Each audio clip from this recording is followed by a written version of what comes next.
So guys, nandito na naman ako sa aking munting paraiso. Monday kasi ngayon. Tingnan ko kung andyan yung kapitbahay ko. Ay! Furnace. Nilinis sa loob Baw, himala Yung may-ari nito nilinis na sa loob very good. Diba? Ang ganda tingnan. Hindi ko lang alam kung nandyan yung kapitbahay. Kasi dapat nandito yung tricycle nila May service kasi silang tricycle. Ngayon wala dito. So hindi ko alam kung mapupunan dyan sila. Kung tahimik. Ay, wala sila. Ayan guys, yung payag nila. Wala sila, madam. Itong to, kung yaan malinisan. Ganda yan tingnan. Wala sila. Pero, parang may bakas ng Dito siguro sila. May bakas ng gulong.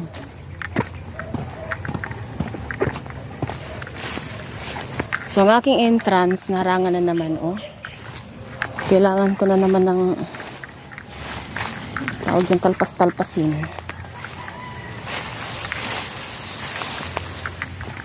Diba?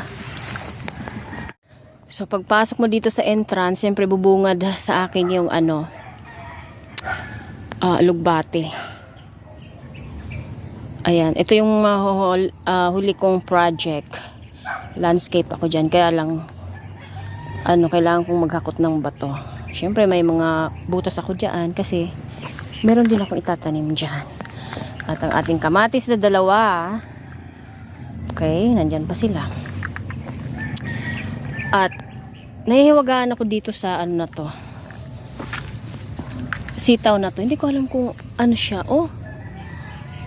Namulaklak na kasi. Supposed to be gagapang yan Aha! Ang aking kalabasa. Very good na kay siya. So effective naman ang ating spray. Sprayan ko yan mamaya. Effective ang spray, ha? That's good. At saka, how about ang ating pechay? May blankong dalawa. 3 blanko. Okay. Yun kasi naputol ang dahon. Since nga, sabi ko, ang plants kasi kumukuha ng nutrients sa dahon, so, dead siya. Wala ang dahon So, ando doon pa, may backup pa tayong dyan, pechay. Lagyan natin yun. Para wag mapatlang-patlang. Dito, may hinintay akong tumubo. So far, wala pa. Wow. Guys, tingnan nyo, Ito sili na siya talaga. Lalaki ng bunga, You see that? This is perfect. Perfect. Namunga na. Natuwa naman ako. This one. Sure, maraming itong bunga. Yung binigay ko kay Arvin, mamunga na rin yun. Okay, so si Mr. Tomato is going to die kasi nga hanggang ganun lang yung niya, lifespan. So ang aking talong yan hanggang doon. Okay. May uod na gumagapang-gapang doon sa and here ang ating bawang.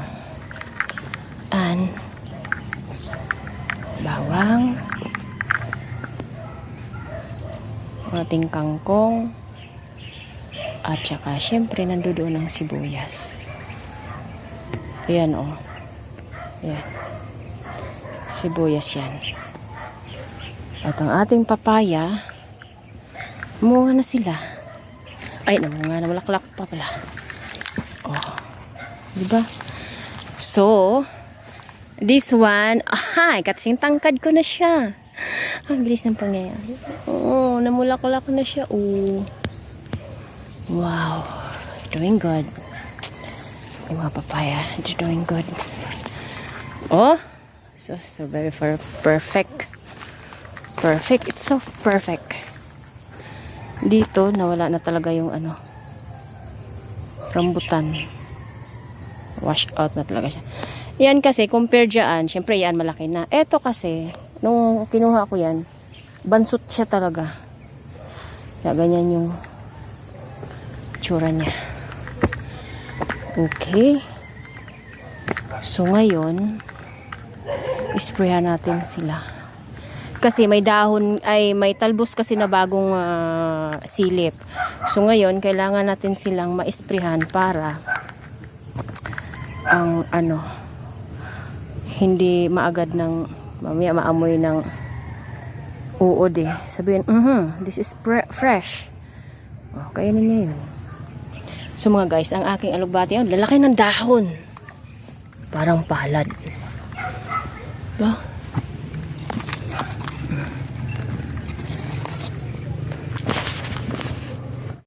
Guys, ganito kalaki yung dahon ng alugbati. Oh.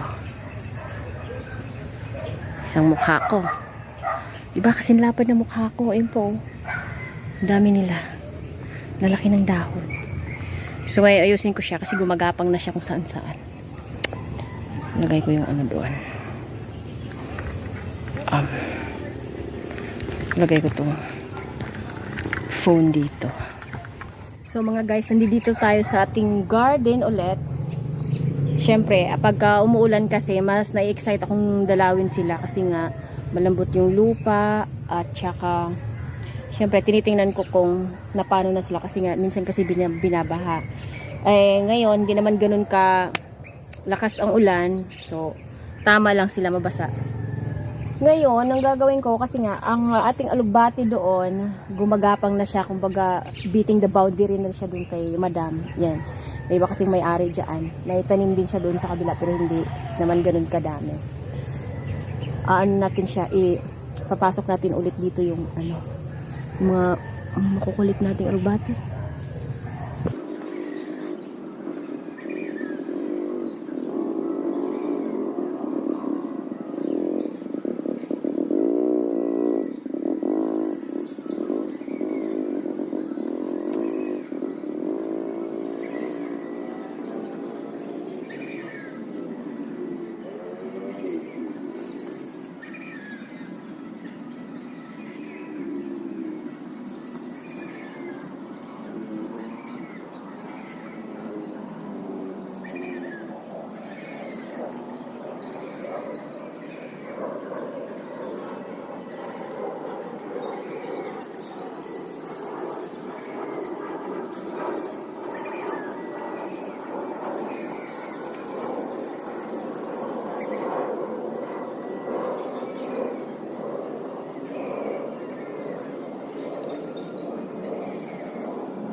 So ngayon, di ko alam kung anong drama nung tatlo kong sitaw kasi namulaklak na siya.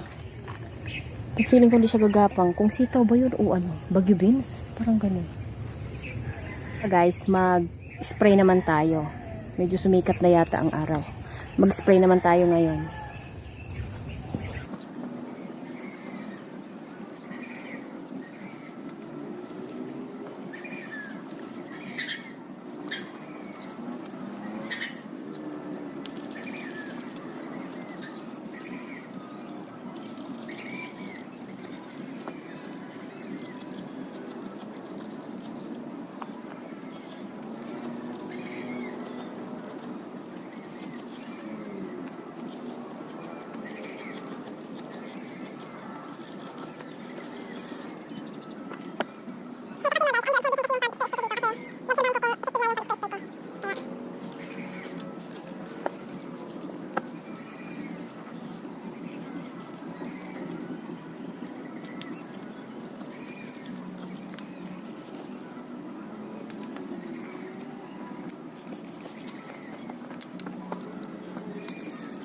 So guys, dito naman tayo sa baba. Ano ko si Mr. Tomato kasi kahit papano may sumibol pa siyang bunga. Actually yung sili, hindi na kailangan sigurong i-sprayhan yan kasi grabe naman kung kakainin pa nila yan, maanghang yan. Ito kasi mga guys, ano to, bawang. Dito. Yung Chinese kangkong. Inumpisahan kasing anuhin na eh. Inumpisahan na kasing kainin eh, kaya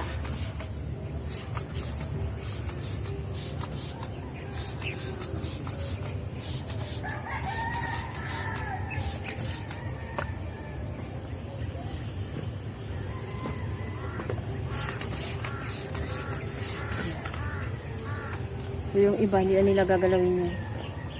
Hindi naman, feeling ko hindi naman masarap yung bawang pag kinain nila. Ayan, medyo bumabaon ako sa lupa kasi nga ang lambot na ng lupa. Umuulan kasi madalas. Ayan, ikot tayo mga guys. Ayan, tingnan natin kasi. Kaya ako siya niyuko. Mababa kasi doon. Ngayon mga guys, yung mga patlang na naman ng mga pechay, anuhin natin, lagyan natin ng seedlings. Pupunan natin yung mga patlang. Mayroon pa ako extra dun eh.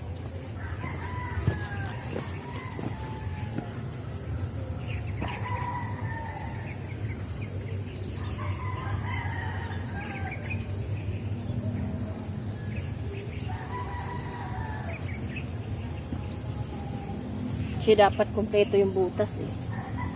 Ay. Meron pang parang mabubuhay.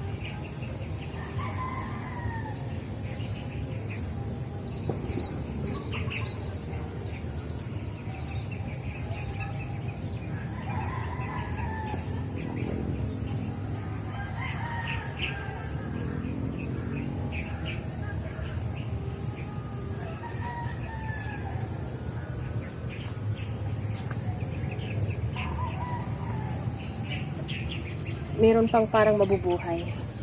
Ito kasing isa dito, naghihingalo na to eh. Pero meron akong backup dyan.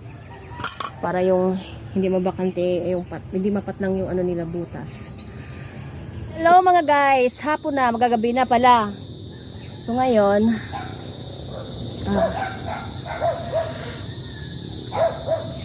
tsura ng aking pagod.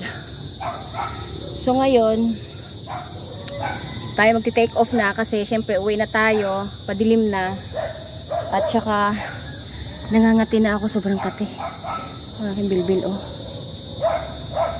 Uwi na tayo mga guys.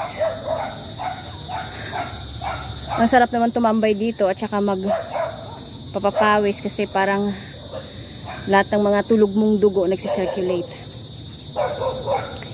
Okay, so mag prepare na tayo para tayo umuwi na.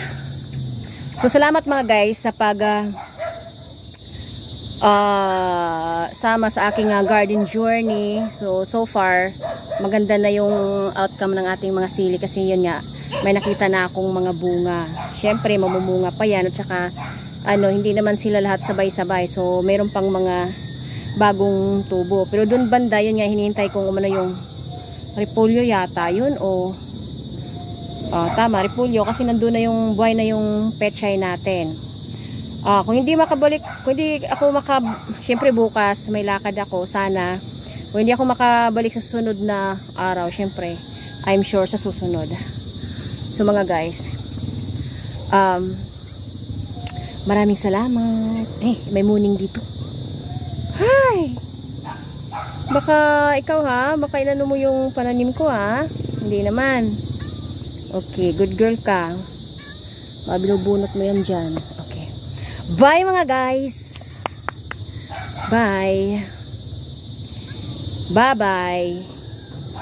See you next time. So ayan, may kasama ako ngayon. Si Muning. So yan yung nagawa ko naman ngayon. Bagong bagong landscape. Yan, katabi siya ng bawang. So ito mga guys, pinaganon ko yung kanal papunta doon. Ay, kita nyo yan. Tapos pag ganyan, diretso na yan doon sa baba, doon sa compost pit ko, para pag may tanim na ako dito at saka dyan at saka doon, walang paki yung tubig, baha. No, so doon may ano pa ako doon, may landscape pa ako, hindi pa tapos kasi kulang ng bato. Gahakot pa kasi ako ng bato. At saka